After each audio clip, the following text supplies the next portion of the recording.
આજે આપણે next chapter 8 માં ટોપિક કન્ટિન્યુ કરીએ છીએ 8.3.12 અને જે આવ્યું છે પેજ નંબર 230 ઉપર તો 8.3.12 નું હેડિંગ છે ઉદ્દીપકીય ગુણધર્મ। હવે ઉદ્દીપક એટલે શું કે કોઈ પણ રાસાયણિક પ્રક્રિયા કરતા હોય simple for example A + B gives C + D તો આ આપણું શું થયું આને આપણે પ્રક્રિયક કહીશું। શું કહીશું? પ્રક્રિયક। શું કામ? કારણ કે સૌથી પહેલા શરૂઆતમાં આપણી પાસે આ બે વસ્તુ જ હાજર છે, નિપજ હોતું નથી। નિપજ તો આપણને મળે છે, બરાબર। તો હું એક એક્ઝામ્પલ લઈ લઉં કે આ પાણી છે ને આ ખાંડ છે, તો મારી પાસે પ્રક્રિયક A શું છે તો કે પાણી, પ્રક્રિયક B શું છે તો કે ખાંડ। તો આ પ્રક્રિયક A થયો, આ પ્રક્રિયક B, એટલે આ બંને એરોની ડાબી બાજુએ હંમેશા પ્રક્રિયક હોય છે, એરોની જમણી બાજુએ હંમેશા આપણને નિપજ પ્રાપ્ત થાય છે। નિપજ શરૂઆતમાં હોતી નથી। ખ્યાલ આવી ગયો? તો મેં પાણી લીધું છે અને એમાં મેં શું ઉમેર્યું છે? ખાંડ। હવે મારે ખાંડને ઓગાળવી છે તો થોડી વાર લાગે છે, તો હવે હું વિચારીશ કે આ તો બહુ જ વાર લાગે છે, મારે મીઠાઈ બનાવવી હોય તો મીઠાઈ માટે મારે ચાસણી જોઈએ કે નહીં, હે ને? ગુલાબ જામુન બનાવવાના છે ફોર એક્ઝામ્પલ, તેના માટે ચાસણી જોઈએ। તો સવારથી હલાવા બેસીએ તો 2 કલાકે હલી રહી ને, તો હું એમ વિચારીશ કે મારે આ પ્રોસેસને થોડી ઝડપ વધારવી છે। ઝડપ વધારવા માટે હું શું કરીશ? એને ટેમ્પરેચર આપીશ, એટલે હું ગેસ સ્ટવ ઉપર મૂકી દઈશ ને પછી હલાવીશ તો થોડી જ વારમાં ખાંડ શું થશે? ઓગળવાથી સ્ટાર્ટ થઈ જશે અને ચાસણી બનવાનું ચાલુ થઈ જશે, હા કે ના? તો આ મેં હીટ આપી, તો આ હીટ મારું શું થયું? અહીંયા ઉદ્દીપક। શું થયું? ઉદ્દીપક। ઇન શોર્ટ પ્રક્રિયાની ઝડપ વધારે। શું વધારે? ઝડપ। પણ આપણે ઝડપ નથી લખતા, આપણે એમ લખીએ છીએ કે પ્રક્રિયાનો વેગ વધારે છે। શું વધારે છે? વેગ। પણ હકીકતે સમજવા જઈએ તો એ આપણી કોઈ પણ રાસાયણિક પ્રક્રિયામાં એક વધારાનો પદાર્થ ઉમેરવાથી ઝડપ વધે છે। આ મેં સિમ્પલ એક્ઝામ્પલ આપ્યો હતો, બરાબર। હવે નેક્સ્ટ એક એક્ઝામ્પલ આપું કે બીજી કોઈ પ્રક્રિયા આપણે કરાવીએ છીએ, ઘણી બધી છે, વનસ્પતિ તેલ માંથી આપણે ઘી બનાવીએ, હા, તો એના માટે ઉદ્દીપક મેં લખ્યો છે અહીંયા નિકલ ઉમેરીએ છીએ। ઉદ્દીપકની હજી એક ખાસિયત છે સ્ટુડન્ટ્સ કે એ પ્રક્રિયા પૂર્ણ થયા બાદ એમનો એમ પાછો મળી આવે છે। એટલે જેટલા, માનો કે મેં આમાં 10 ગ્રામ નિકલ નાખ્યો છે પ્રક્રિયા માટે, બરાબર, તો એ 10 ગ્રામ નિકલ શું કરશે?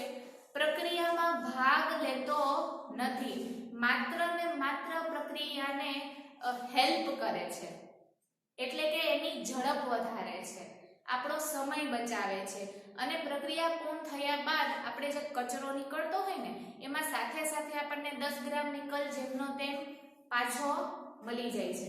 ખ્યાલ આવ્યો?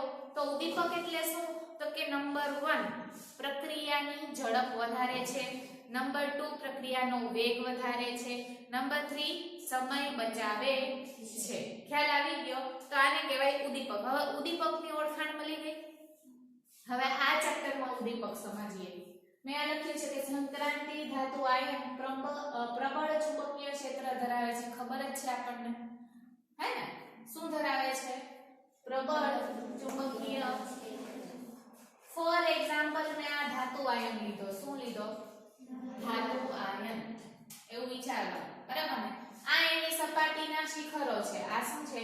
સપાટી પરના શિખરો। ત્યાં પણ ઇલેક્ટ્રોન હોવાના અને અંદર પણ ઇલેક્ટ્રોન હોવાના, બરાબર। હવે વાંચો આગળ। સ્થાયી ઓક્સિડેશન અવસ્થા ધરાવે છે, યસ કે નો? છે ને? ઘણા એવા પદાર્થ છે જેની સ્થાયી ઓક્સિડેશન અવસ્થા છે, જેના કારણે તે સંકીર્ણ સંયોજન બનાવે છે। તો કાલે શીખી ગયા કે સંકીર્ણ સંયોજન કેવી રીતે બને છે? કેવી રીતે બને છે સંકીર્ણ સંયોજન? જ્યારે તે લિગેન્ડ સાથે સંબંધ સહસંયોજક બંધાય છે તો આપણને સંકીર્ણ સંયોજન મળે છે, જેમાં આપણો ધાતુ આયન કેન્દ્રમાં હશે, એટલે આપણે એને શું કહેશું? કેન્દ્રીય ધાતુ આયન। અને ફરતે બાજુએ કોણ ગોઠવાય છે? ઋણ આયન, જેનું નામ શું છે? લિગેન્ડ। કાં તો ઋણ હશે અથવા તો તટસ્થ હશે। પાણી કેવું છે? તટસ્થ લીધું હતું કાલે આપણે, ખ્યાલ આવી ગયો? દાખલા તરીકે હું NiCl4 લખું, NiCl4, બરાબર, તો આ આપણો કેન્દ્રીય ધાતુ આયન થશે, અથવા તો વિચારવાનું કે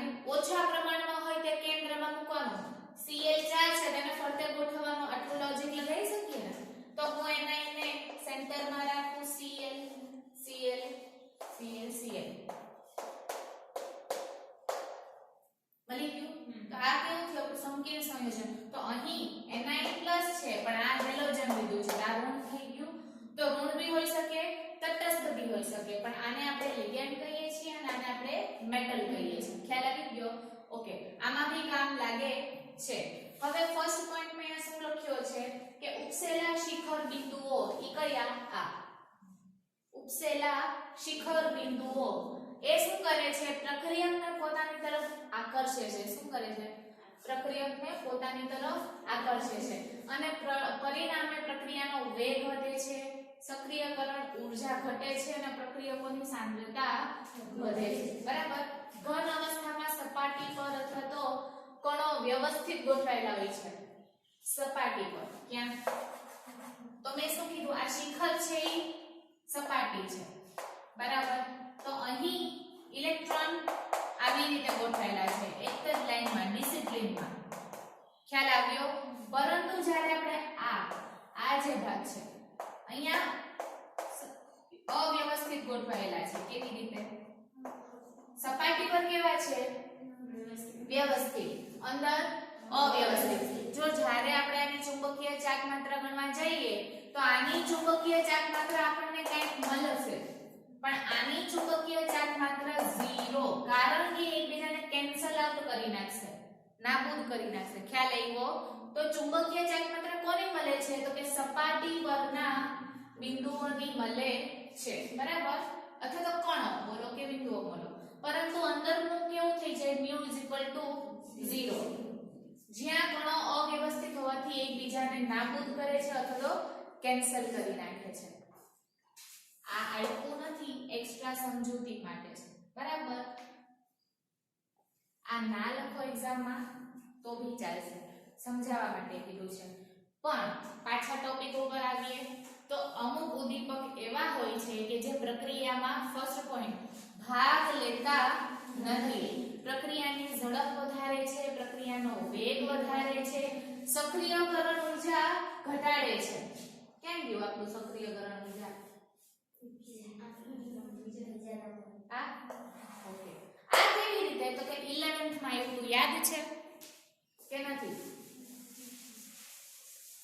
ચાલો ફટાફટ થોડું કહી દઉં. નથી ને યાદ? ઓકે.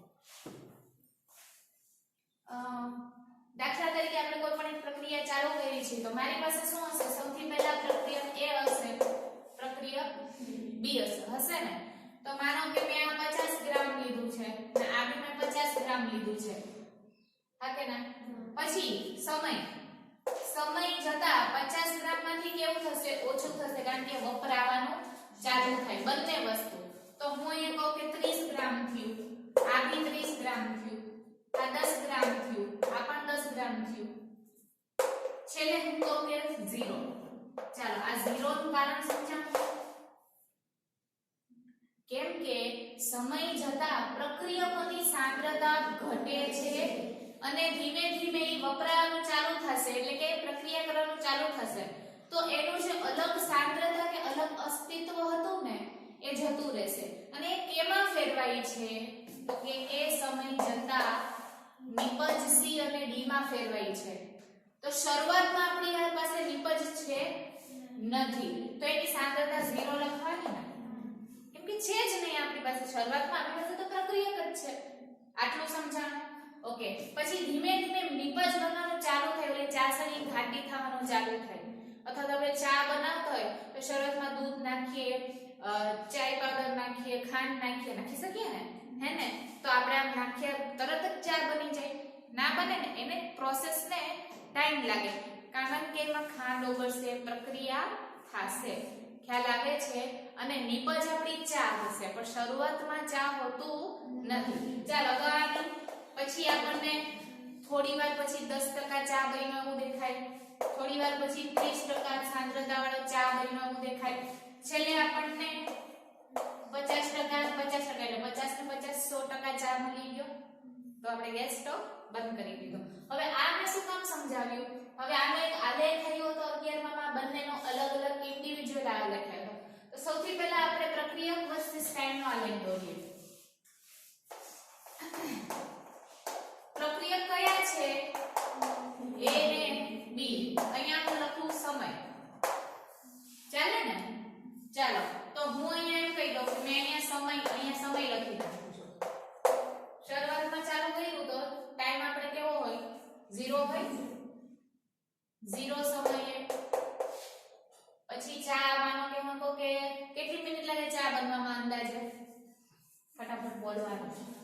15 મિનિટ રાખીએ ધીમે ટાઈપ કરીએ છીએ એટલે 15 મિનિટે ચા બને છે હે ને 0 5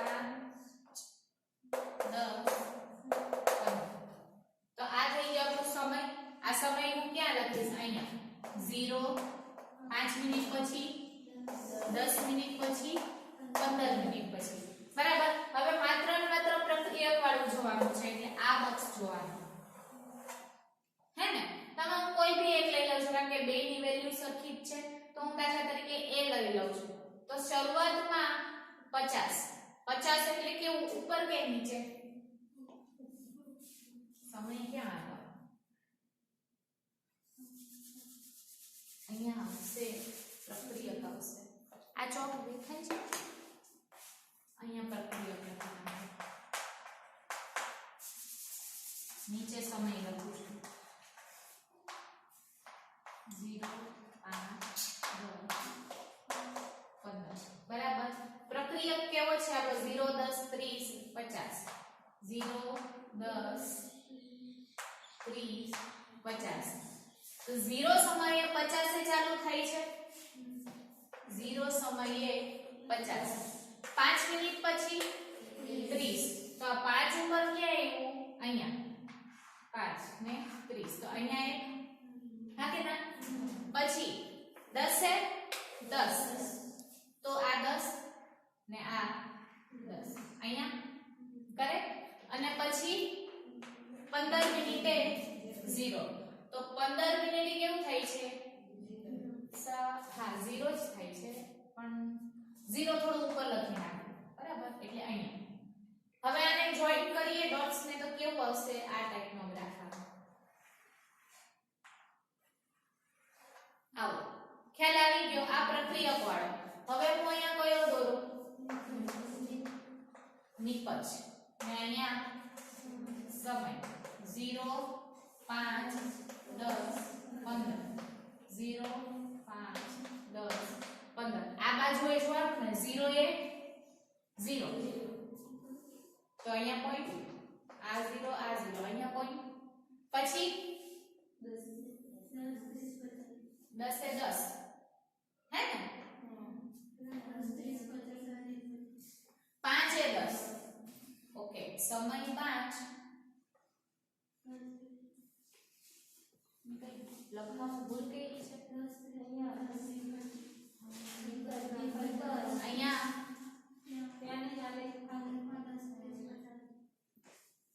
સમયમાં અહીંયા ઓકે કેટલું આવશે 10 30 50 ઓકે 5 મિનિટે કેટલું છે 10 તો 5 મિનિટે 10 પછી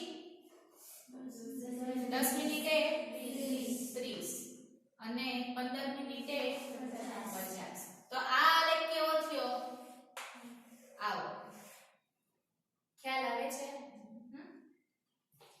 તો હવે જ્યારે આ બંને આલેખને સાથે ડ્રો કરીએ આપણે બંને આલેખને મિક્સ કરીએ છીએ પ્રક્રિયક પ્લસ નિપજ કરી નાખીએ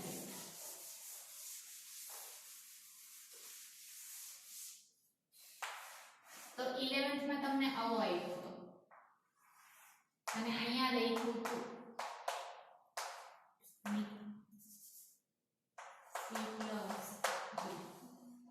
નિપજ ખ્યાલ આવ્યો આ ઉપરથી નીચે આવતો તો આને આપણે પ્રક્રિયકનો કહી દીધો તો અને આને આપણે નિપજનો કીધો તો અને આવો આલેખ ડાયરેક્ટલી 11th માં આવ્યો હતો સંતુલન ચેપ્ટરની શરૂઆતમાં બરાબર પણ હવે આપણે વાત કરતા હતા સક્રિયકરણ ઊર્જાની કેની સક્રિયકરણ ઊર્જા હવે એનો આલેખ ડ્રો કરું ને તો સક્રિયકરણ ઊર્જા માટે કેવું થાય કે અહીંયાથી પ્રક્રિયા ચાલુ થાય તો હું અહીંયા લખીશ a + b પછી ધીમે ધીમે પ્રક્રિયા શું કરે છે ઝડપ વધે છે તો આ ઉપર જશે ને એનું એક મેક્સિમમ પોઈન્ટ આવશે કેવું મેક્સિમમ પોઈન્ટ જેના પછી નિપજ બનવાનું ચાલુ થશે અને વેગ ઘટશે તો અહીંયા આપણે મેક્સિમમ છે પછી આવો ઘટાડો જોવા મળે છે અને અહીંયા આપણને મળે છે c + d તો આને શું કહેવાય Ea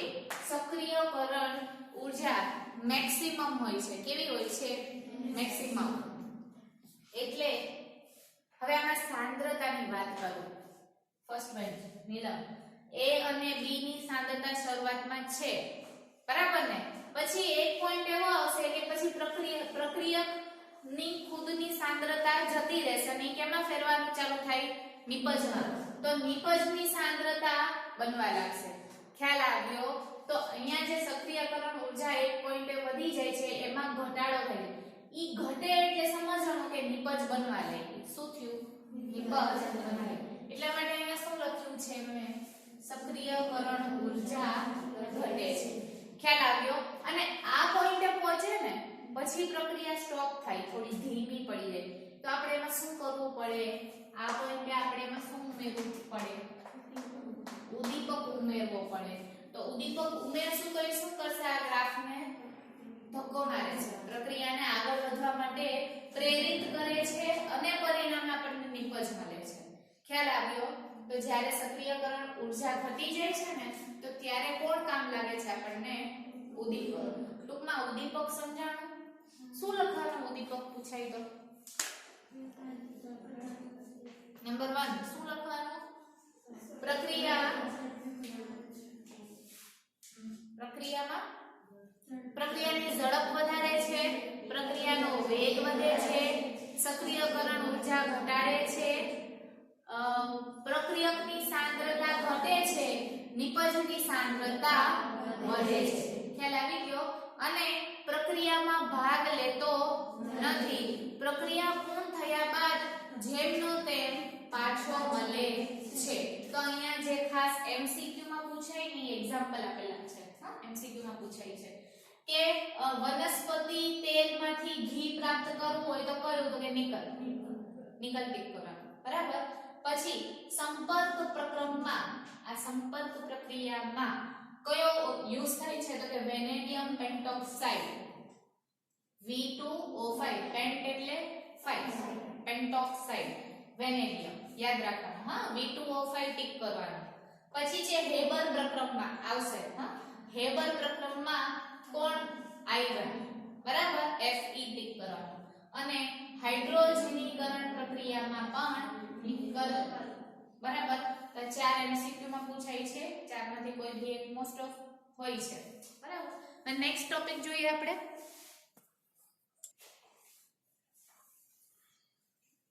તો 8.3.12 માં આયોડાઇડમાંથી આયોડીન બનાવેલું છે અને આ ઉદ્દીપકીય ક્રિયાનું સ્પષ્ટીકરણ નીચે આપ્યું છે કે જેમાં આયરન યુઝ થયો. શું યુઝ થયો? આયરન. Fe3+ એટલે ફેરસ કોની સાથે જોડાય છે? આયોડાઇડ સાથે, અને Fe2+ માં ફેરવાય છે, બરાબર? તો Fe3+ માંથી શું મળ્યું? Fe2+. અને શું ઉમેર્યું આપણે? આયોડાઇડ અને આયોડીન મળ્યું. આયન હોય ને, I- હોય તો આયોડાઇડ કહેવાય. શું કહેવાય? આયોડાઇડ. અને ઓન્લી I હોય તો આયોડીન કહેવાય, બરાબર? ને H2O8 2- એડ કરવાથી પાછું ફરીથી આપણને Fe3+ મળી જાય છે. SO4 ક્યાંથી આવ્યું હશે? તો કે એસિડિક છે, હે ને? સલ્ફ્યુરિક એસિડ એડ કર્યું હોય તો જ SO4 આવ્યું આમાં, બરાબર? તો આમાં બતાવ્યું છે કે 2+ માંથી 3+ માં જવું હોય તો આયોડાઇડ વાપરવાનો, પાછો 3+ માંથી 2+ માં જવું હોય તો SO4 અથવા તો સલ્ફ્યુરિક એસિડ. ખ્યાલ આવી ગયો? ચાલો હવે આંતરાલીય સંયોજન સમજીએ. જ્યારે પણ આપણે સ્ટુડન્ટ સ્ફટિક લેટાઇસ બને છે, શું બને? સંક્રાંતિ ધાતુઓ હોય ને તો એનું ચોક્કસ સ્ફટિક લેટાઇસ બને. સ્ફટિક લેટાઇસ એટલે શું? કે જેની ત્રિપરમાણ્વીય રચના જોવા મળે. દાખલા તરીકે 11th માં ઘણી બધી ત્રિપરમાણ્વીય રચના આવી હતી. યાદ કરો, હીરો આપેલો હતો, ફુલેરીન આપેલો હતો, બકીબોલ દડા જેવો, પછી ગ્રેફાઇટ આપેલો હતો, સાથે સાથે NaCl પણ આપેલો હતો. NaCl ની ત્રિપરમાણ્વીય રચના દોરેલી હતી કે Na કેટલા હોય ને Cl કેટલા હોય. એ કેવી હોય તો કે આપણે નરી આંખે ના જોઈ શકીએ પણ એનું સ્ટ્રક્ચર ડ્રો કરી શકીએ. હા કે ના? ત્રિપરમાણ્વીય રચના એટલે કેવી આપણે ઇમેજિન કરવાની હોય ને પહેલું ચેપ્ટર સમજ્યા છો તો એમાં ત્રિપરમાણ્વીય રચના કેટલી બધી હતી યાદ આવે HCC ને CCP ને cubic close packing hexagonal close packing ને એવા છે ને કે નથી હા એને લેટિસ સ્ફટિક લેટિસ રચના કહેવાય લેટિસ રચના કઈ લેટિસ રચના જેનું ત્રિપરમાણ્વીય બંધારણ હોય તમને એવું સમજાયું હોય છે કે આ આપણે વિચારો કે આ ક્યુબ છે આના ચાર ખૂણા 1 2 3 4 નીચે 4 છે કેન્દ્રમાં એક વિચારો તો કેન્દ્રિત ફલિત થઈ જાય હે ને તો એને શું કહેવાય લેટિસ સ્ટ્રક્ચર કહેવાય શું કહેવાય ઓકે તો હવે આપણે જોઈએ 8.3.13 શું છે ટોપિક નું નામ હે શું છે આંતરાલીય સંયોજનનું નિર્માણ ઓકે આંતરાલીય સંયોજનનું નિર્માણ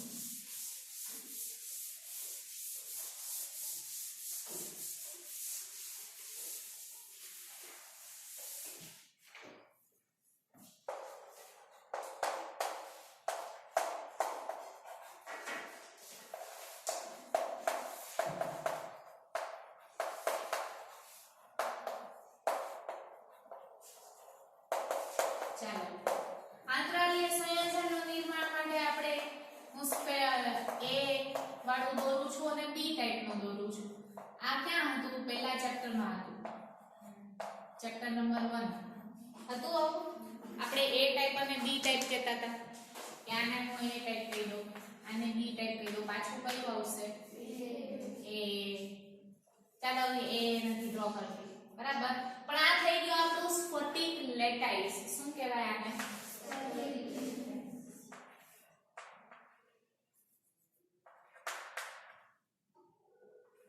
લેટિસ બંધારણ અથવા તો સ્ટ્રક્ચર બરાબર ને લેટાઇસ કયો લેટિસ કયો જે કયો તે હવે આપણે ધ્યાનથી જોઈએ ને તો આ A ટાઈપ અને B ટાઈપમાં વચ્ચે અહીંયા જોઈએ ને આપણે તો પોલાણ છે શું છે પોલાણ અને આ પોલાણ કેવું છે તો કે એકદમ નાનું છે કેવું છે નાનું પણ આ બધા ધાતુ આયનની વાત કરીએ છીએ સંક્રાંતિ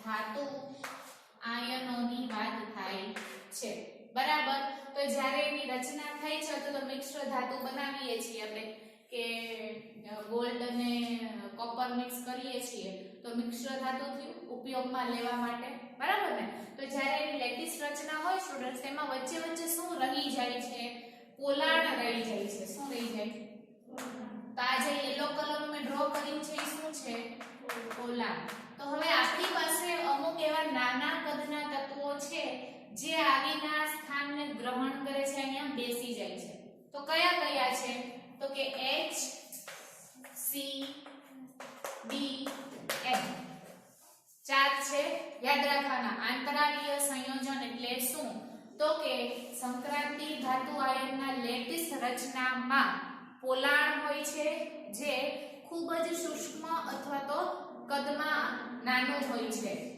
આ નાના કદમાં શું થાય છે તો કે અમુક તત્વો આવે છે કયા H C D N કોઈ ભી આવે છે હા બધા એક સાથે ન આવતા કોઈ ભી એક આવે બરાબર તો આને હાઇડ્રાઇડ કહેશું કાર્બાઇડ બોરાઇડ નાઇટ્રાઇડ શું કહેશું હાઇડ્રાઇડ કાર્બાઇડ બોરાઇડ નાઇટ્રાઇડ તો આ આની જગ્યાએ આવી જાય છે હવે નેક્સ્ટ વસ્તુ ઈ આવીને એનું જગ્યા લઈ લે છે પોલાણમાં સમાઈ જાય છે તો એનાથી શું થાય છે તો કે આ વધારે મજબૂત બને છે કેવું બને છે સખત મજબૂત બને છે એની મજબૂતાઈ વધી જાય શું થાય મજબૂતાઈમાં વધારો કરે છે એટલા માટે આપણને પ્રોબ્લેમ થવાની નહીં થવાની ને આપણે જે વસ્તુ બનાવીએ છીએ એમાં થોડું પોલાણ રહી ગયું હોય તો એને વધારે મજબૂત બનાવવા માટે શું થાય છે કે અમુક અશુદ્ધિઓ આવી જાય છે અને ઈ અશુદ્ધિઓ રૂપમાં કોણ છે તો કે HCDN પણ ઈ અશુદ્ધિ કેવી છે તો કે ઈ આપણા કામની છે કે ઈ આપણા જે ધાતુને વધારે મજબૂત બનાવે છે. તો આને શું કહેવાય? આંતરાલીય સંયોજન. આંતરાલીય શું કામ લખ્યું? તો કે અંદર આવીને જગ્યા લઈ લે છે. ખ્યાલ આવ્યો? સિમ્પલ. હવે એક ઉદાહરણ આપું. 22 કેરેટ સોનું, એમાં શું આવી જાય છે? કોપર, હે ને? એમાં કોપર આવી શકે? એક્ઝામ્પલ આપું છું કે 22 કેરેટ સોનું હોય તો આપણે એને વધારે મજબૂત અથવા તો પીગળી ના જાય અથવા તો ઓગળી ના જાય સમય જતા, એટલા માટે આપણે એમાં અશુદ્ધિ રૂપે થોડુંક કોપર ઉમેરીએ છીએ, જેનાથી અથવા તો મિશ્ર ધાતુ જેને જે યુઝ કરવું હોય તે, કોઈ તાંબુ યુઝ કરતા હોય, કોઈ કોપર યુઝ કરતા હોય, તો જેનાથી આ જે સોનાની મજબૂતાઈ વધે છે, ઘસારાથી બચે છે, રક્ષણ આપવાનું હોય. ઘણી બધી પ્રતિકાર શક્તિઓ વધારવા માટે, દાખલા તરીકે શારણ ના થાય એના માટે યુઝ કરીએ અથવા તો રક્ષણ આપવા માટે. તો આને શું કહેવાય? આંતરાલીય સંયોજન. કે જ્યારે પણ આપણે સંક્રાંતિ ધાતુ આયનની સ્ફટિક રચના જોઈએ છીએ તો એમાં અમુક પોલાણ રહી જાય છે, જ્યાં અશુદ્ધિ રૂપે જેનું કદ નાનું હોય છે એવા તત્વો આવીને તે સ્થાન પ્રાપ્ત કરે છે. દાખલા તરીકે HCDN કોઈ બી આવી શકે. ઓકે. અને પરિણામે શું જોવા મળે છે? તો કે આપણું જે ધાતુ આયન છે વધારે મજબૂત બની જાય છે. આમ તો ટેક્સ્ટબુકમાંથી રીડ કરશો ને તો બી ઈઝી લાગશે. ચાલો હું રીડ કરું, તમે ધ્યાન આપો. જ્યારે સંક્રાંતિ ધાતુ અને સ્ફટિક લેટિસમાં અંદરના ભાગમાં, ક્યાં? અંદર, એટલે નામ આપ્યું છે આંતરાલીય, અંદરના ભાગમાં, બરાબર? અંદરના ભાગમાં નાના પરમાણુઓ, કેવા? નાના પરમાણુઓ જેવા કે HC અથવા B. આમાં B નથી લખ્યા ને, B લખી નાખજો. બોરોન પણ હોય, 4 ગોઠવાય છે ત્યારે આંતરાલીય સંયોજન બને છે. આમાં કોઈને ડાઉટ?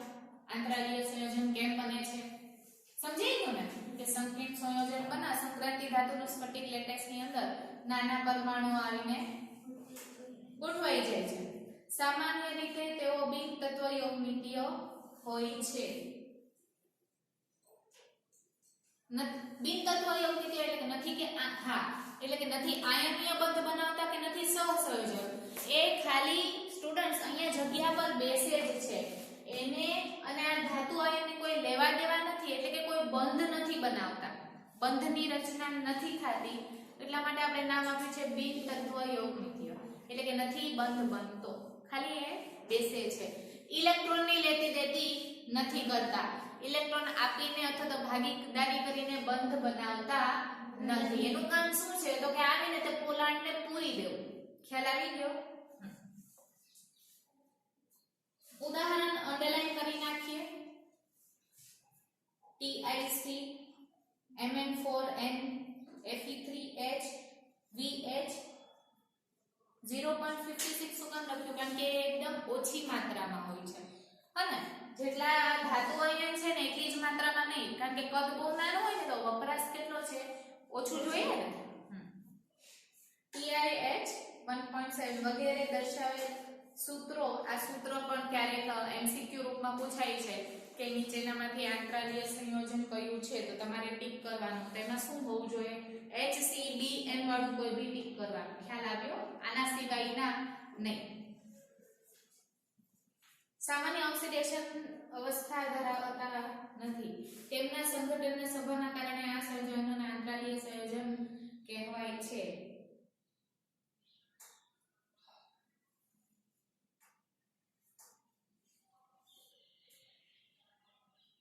હવે આ લોકોનું હજી એક કામ શું છે? તો કે જે આ ધાતુ આયનોના ઇલેક્ટ્રોન હોય છે ને એને પોતાની તરફ આકર્ષી રાખે છે. શું કરે છે? પોતાની તરફ આકર્ષી રાખે છે. બંધ નથી બનાવતા પણ એ પોતાની તરફ આકર્ષી રાખે છે અને આ આકર્ષણના કારણે એ જગ્યા પર જળવાઈ રહે છે. ખ્યાલ આવી ગયો? પણ ઇન શોર્ટ આપણે વ્યાખ્યા શું યાદ રાખશું કે સંક્રાંતિ ધાતુ આયનની લેટિસ રચનામાં પોલાણ હોય છે અને આ પોલાણમાં નાના કદના તત્વો અથવા તો પરમાણુઓ જેવા કે HCDN આવીને ગોઠવાઈ જાય છે. અને પરિણામે શું મળે છે? આંતરાલીય સંયોજન પ્રાપ્ત થાય છે. આવડે ને? પછી એની અમુક ખાસિયત છે કે શું કામ તો કે કદ નાનું હોવું જોઈએ, ફર્સ્ટ પ્રાયોરિટી, હે ને? તો અમુક પોઈન્ટ આપ્યા છે, જોઈ લઈએ. લાક્ષણિકતા કહીએ ને જેને આપણે, કે એની પાસે કઈક ક્વોલિટીઝ હશે તો જ એ સંયોજન બનાવી શકે. તો નંબર 1, ઊંચું ગલનબિંદુ, જેનાથી શુદ્ધ ધાતુઓના ગલનબિંદુ કરતા પણ ઊંચા હોય છે. કારણ કે એનું ઊંચું ગલનબિંદુ નહીં હોય સ્ટુડન્ટ, તો શું થશે? વિચારો કે આપણે ધાતુને ગરમ કર્યો ને આ લોકોનું ગલનબિંદુ ઊંચું ના હોય તો શું થશે? પોલાણમાંથી છૂટા પડવા લાગશે. કારણ કે નીચું ગલનબિંદુ હોય તો શું થાય? ઝડપથી ઓગળી જાય ને, તો આની મજબૂતાઈ રહે નહીં. તો આનું ગલનબિંદુ કોને મેચ થતું હશે? તો કે ધાતુને મેચ થતું હશે. તો ધાતુનું ગલનબિંદુ કેવું હોય છે? ઊંચું હોય છે. તો આનું પણ ગલનબિંદુ કેવું હશે? ઊંચું. સમજાઈ ગયો ફર્સ્ટ પોઈન્ટ. સેકન્ડ, વધુ સખત હોય છે. કેટલાક બોરેડ સંયોજનો કઠિનતામાં હીરાને ટક્કર આપે છે. સૌથી કઠિન આપણે હીરાને કહીએ છીએ.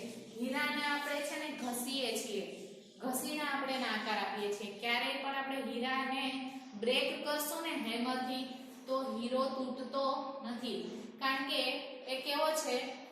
એ કાર્બનનો એવો એલોટ્રોપ છે કે એવો સમઘટક છે જે સૌથી મજબૂત છે. ગ્રેફાઇટ કેવો છે? તો કે ગ્રેફાઇટને આપણે પેન્સિલની લીડમાં વાપરીએ છીએ કારણ કે એ પોલો હોય છે. કેવો હોય? પોલો. એને આપણે શાપન કરી શકીએ. ક્યારે તમે જોયું હીરાને લઈને આપણે શાપન કરીને થોડો કરી નાખીએ તો સમાઈ જશે નહીં. હીરો સૌથી મજબૂતાઈમાં સારો સખત હોય ને, બરાબર? જેની રીતે આપણે એને ઘસવો પડે ને આકાર આપવો પડે. તો હીરાની સાથે સરખામણી કોની કરી છે? બોરાઇડની. કોની? બોરાઇડની. તો તમે વિચાર કરી શકો કે એ કેટલા મજબૂત હશે તો જ એ ધાતુને ટક્કર આપી શકે. ખ્યાલ આવ્યો? સેકન્ડ પોઈન્ટ, આ કેવા હશે? આ કેવા હશે? વધુ સખત હશે અથવા તો મજબૂત હશે, બરાબર? પછી તેઓ ધાતુય વાહકતા જાળવી રાખે છે. દાખલા તરીકે મેં આ ધાતુને ગરમ કર્યો અને મેં અહીંયા જો પ્લાસ્ટિક મૂક્યો તો પ્લાસ્ટિક શું કહે? ના ના હા, હું તો વાહકતામાં સાથ નહીં બતાવું, હું તો રોકી દઈશ. તો પ્લાસ્ટિક ચાલે? ના ચાલે ને. તો કેવા હોવા જોઈએ કે આ જે ધાતુની લાક્ષણિકતામાં ફેરફાર થવા નથી દેતા, હે ને? ધાતુની લાક્ષણિકતા જળવાઈ રહે છે. કે ધાતુની લાક્ષણિકતા શું છે કે આપણે એને ગરમ કરશું. હવે એલ્યુમિનિયમની તપેલી ગરમ કરી, બરાબર? આ સિવાયનું કોઈ હશે તો પીગળી જશે, વાહકતામાં સાથ નહીં આપે. પણ જો આ યુઝ થયું હશે તો એ વાહકતામાં સાથ પુરાવે છે. એટલે લાક્ષણિકતા એની કેવી હોવી જોઈએ? ધાતુ જેવી હોવી જોઈએ. પછી રાસાયણિક રીતે નિષ્ક્રિય છે. એટલે અહીંયા બાજુમાં લખી નાખો બંધ બનતો નથી. ફોર્થ પોઈન્ટમાં બાજુમાં લખી નાખો રાસાયણિક બંધ બનતો નથી. એટલે કે કાં તો નિષ્ક્રિય લખવાનું અથવા તો રાસાયણિક બંધ બનતો નથી. કોની વચ્ચે? તો કે નાના પરમાણુઓ અને ધાતુ વચ્ચે કોઈ પણ બંધ બનતો નથી. એ લોકો માત્ર ને માત્ર ધાતુના ઇલેક્ટ્રોનને પોતાની તરફ આકર્ષી રાખે છે. તો આંતરાલીય સંયોજન સમજાઈ ગયું? કોઈ ડાઉટ આમાં? એક્ઝામ્પલ્સ અંડરલાઈન કરવાના, એમસીક્યુ માં પૂછાઈ શકે અથવા તો 2 માર્ક્સમાં પૂછાય તો આંતરાલીયની વ્યાખ્યા અને ઉદાહરણ લખવું પડે. 3 માર્ક્સમાં પૂછાય તો આપણે તેની લાક્ષણિકતા પણ લખવી પડે. ખ્યાલ આવી ગયો? આંતરાલીય સંયોજન શું હતા?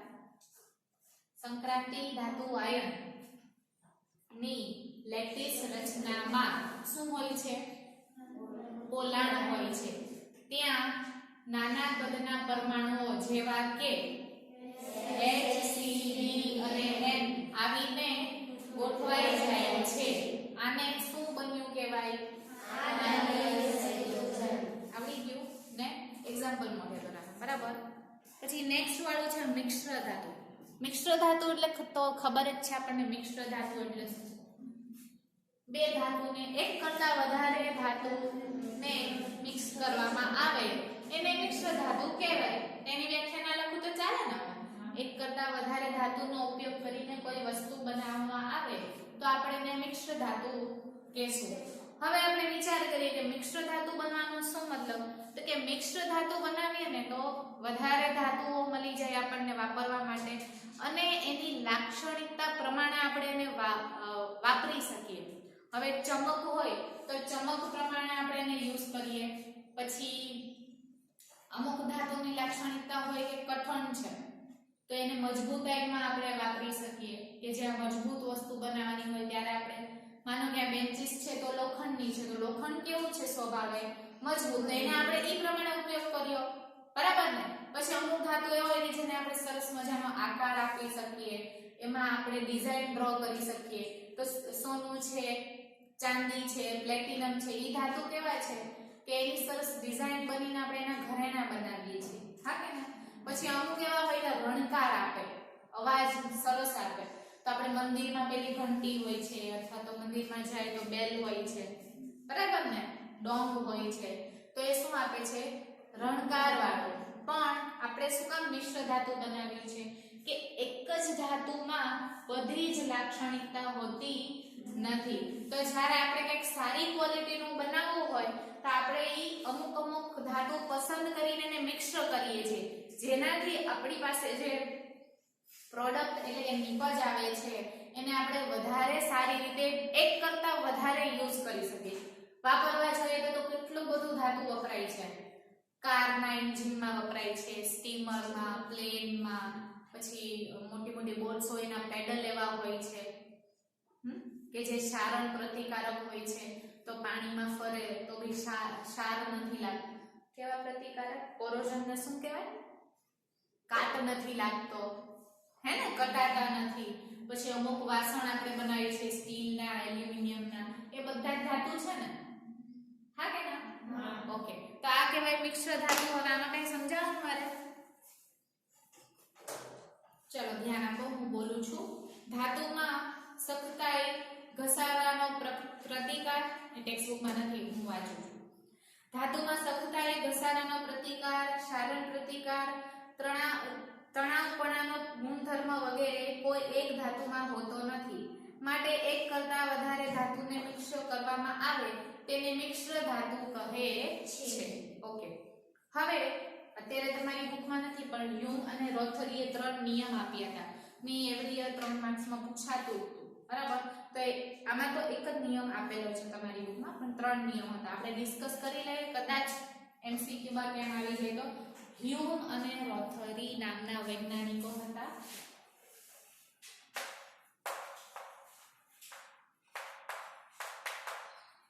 હ્યુમ અને રોથરી વૈજ્ઞાનિકોએ શું કીધું હતું કે સૌથી પહેલું કીધું હતું કે કદ કેવા હોવા જોઈએ?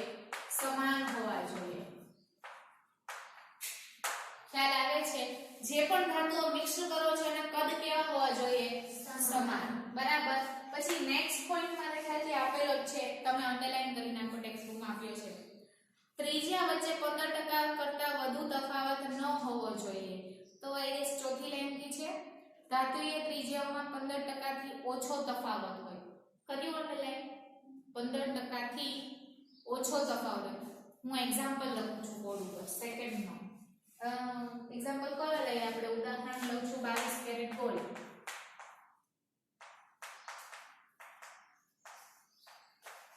હે ને? તો ગોલ્ડ બનાવવા માટે ગોલ્ડનું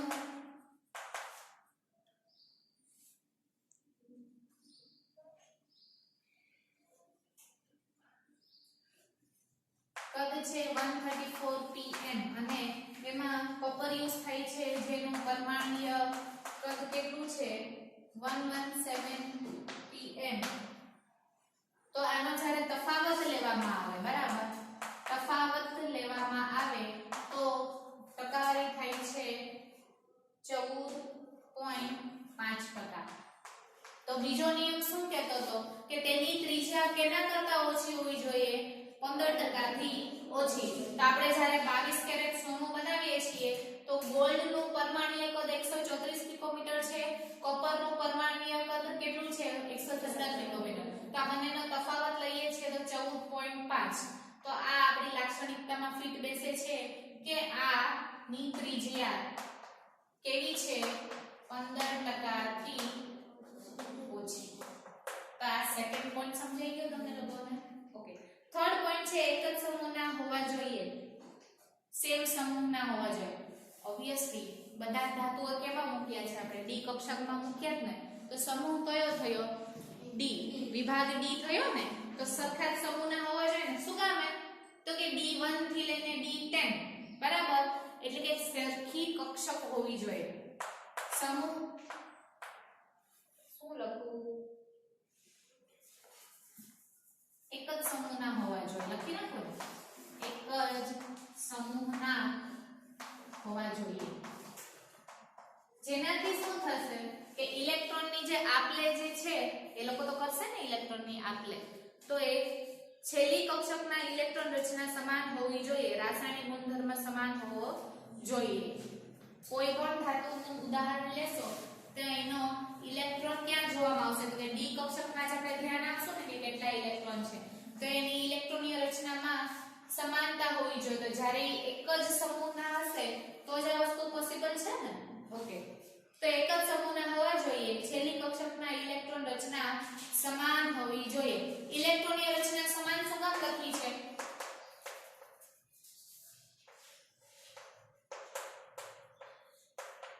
કારણ કે ડી કક્ષકના હશે તો જ કદ મેચ થતો હશે, હે ને? કદ મેચ થતો હશે તો જ એનો ત્રિજ્યાનો તફાવત 15% થી ઓછો આવશે અને તો જ ઇલેક્ટ્રોનની લેતી દેતી સહેલાઈથી થશે. એક્ઝામ્પલ ગોલ્ડ અને કોપર લખી નાખવાનું. ચોથો પોઈન્ટ બી છે, બંને ધાતુની સ્ફટિક લેટિસ રચના સમાન હોવી જોઈએ. તો આપણે લખી જ નાખીએ. ફોર્થ પોઈન્ટ, બંને ધાતુની સ્ફટિક લેટિસ કેવી હોવી જોઈએ? સમાન. એટલે કે એક્ઝામ્પલ આપો, કાં તો બંને CCP હોવા જોઈએ અથવા તો બંને HCP હોવા જોઈએ. ઘણી બધી સ્ફટિક રચનાઓ છે ને, કારણ કે એકનો આકાર હું તમને એમ કહું કે ચોરસ હોય, આવો, બીજાનો આકાર તમે અષ્ટફલકીય દોરો છો, આવો, તો બંનેને મિક્સ કરો તો થવાના નથી થવાના, કારણ કે આની સ્ફટિક રચના અલગ છે, આ સમચતુષ્ફલકીય છે, સમચોરસ, સમતલીય સમચોરસ છે, આ અષ્ટફલકીય છે. તો આની બંનેની સ્ફટિક લેટિસ રચના તો ફરી ગઈ ને. આ CCP થઈ ગયું, આ HCP થઈ ગયું, હેક્સાગોનલ ક્યુબિક ક્લોઝ પેકિંગ થઈ ગયું, આ ક્યુબિક ક્લોઝ પેકિંગ છે. તો આ બંનેને મેળ પડવાનો નથી, તો બંનેની સ્ફટિક લેટિસ કેવી હોવી જોઈએ? સમાન હોવી જોઈએ, તો જ બંધારણ સરખું બને ને. બાકી આ બે મિક્સ કરો તો શું બની જાય? કંઈક અલગ જ બને ને.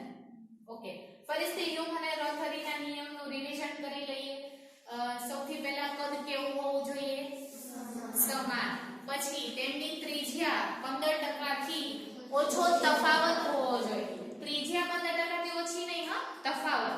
એટલે કે બંનેનો પરમાણ્વીય કદ લઈએ અને એનો જે તફાવત કાઢીએ ને ઈ કેવો હોવો જોઈએ? 15% થી ઓછો. થર્ડ પોઈન્ટ, એક જ સમૂહના હોવો જોઈએ, જેથી કરીને છેલ્લે દાખલ થતો ઇલેક્ટ્રોન ડી કક્ષકનો જ હોય. અને લાસ્ટ પોઈન્ટ, બંનેની સ્ફટિક લેટાઇસ સમાન હોવી જોઈએ. એટલે એક્ઝામ્પલ તરીકે બંને કાં તો CCP ના હોવા જોઈએ, બંને કાં તો HCP ના હોવા જોઈએ. ઘણા બધા છે ને, 3-4, બરાબર. તો આનો કઈ ડાઉટ? મિશ્ર ધાતુમાં, મિશ્ર ધાતુ એટલે શું? એક કરતા વધારે ધાતુઓને મિશ્ર કરીને બનાવવામાં આવે એને શું કહેવાય? મિશ્ર ધાતુ. સૌથી સારો એક્ઝામ્પલ આપવાનો કે તો કયો આપવાનો? 22 કેરેટ ગોલ્ડ, બરાબર ને, જેમાં Au પણ છે અને કોપર પણ છે. ખ્યાલ આવી ગયો? ચલો, આટલા પોઈન્ટ પૂરા થયા આપણા. હવે નેક્સ્ટ આપણે પોટેશિયમ પરમેંગનેટ કે MnO4 ની બનાવટ જોશું અને પછી ચેપ્ટર પૂરું થશે.